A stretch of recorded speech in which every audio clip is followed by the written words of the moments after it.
મિત્રો બધા જ ખેડૂત મિત્રોને એક જ પ્રશ્ન હોય છે કે કલંજીની અંદર પાણી ક્યાં સુધી આપવું જોઈએ। તો ખેડૂત મિત્રો કલંજીની અંદર પાણી તમે આપતા હોય તો જો તમારા રોગની શરૂઆત થઈ ગઈ હોય, અમારે જો મેં આજે છેલ્લું પાણી અમે આપી દીધું છે।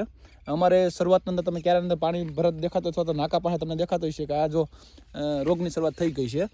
તમારે રોગની શરૂઆત થઈ ગઈ હોય તો તમે એ પાણી આપી જ્યારે મોગરી આખી આવી ગઈ બધી 100% તમને મોગરી દેખાવા વર્ગી હોય ત્યારે પાણી છેલ્લું આપી આસોડી જમીન હોય તો તમે પાણી મેલી દેવું જોઈએ, કારણ કે એનાથી ને રોગ આગળ વધે નહીં।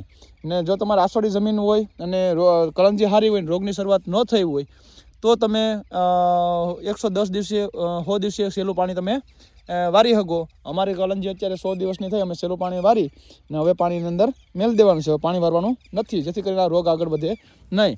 ને જે લોકોને જાડી જમીન છે અને સારી એવી જમીન છે એ લોકોને તો 100 દિવસે પાણી મેળ દેવું જોઈએ। 100% મોગરી આવી ગઈ હોય પાણી પાઈને એને હવે પછી પાણી દેવું જોઈએ નહીં, જેથી કરીને તમને કાળી શરમીનો પ્રશ્ન ઓછો રહે, બીજા રોગ જીવતનો પ્રશ્ન ઓછો રહે અને તમારે વધારે ખર્ચો આવે નહીં। એટલે ખાસ ધ્યાન રાખો મિત્રો કે તમારે જાડી જમીન હોય તો 100 દિવસે પાણી વારી ને 100% દિવસો કરતાં હોય તમારે મોગરી તમે જોઈ શકો કે 100% તમારે મોગરી આવી ગઈ હોય ને ફૂલ બંધ થઈ ગઈ હોય તે પછી પાણી વારવું જોઈએ નહીં, જેથી કરીને આપણે રોગથી ને બચી શકીએ।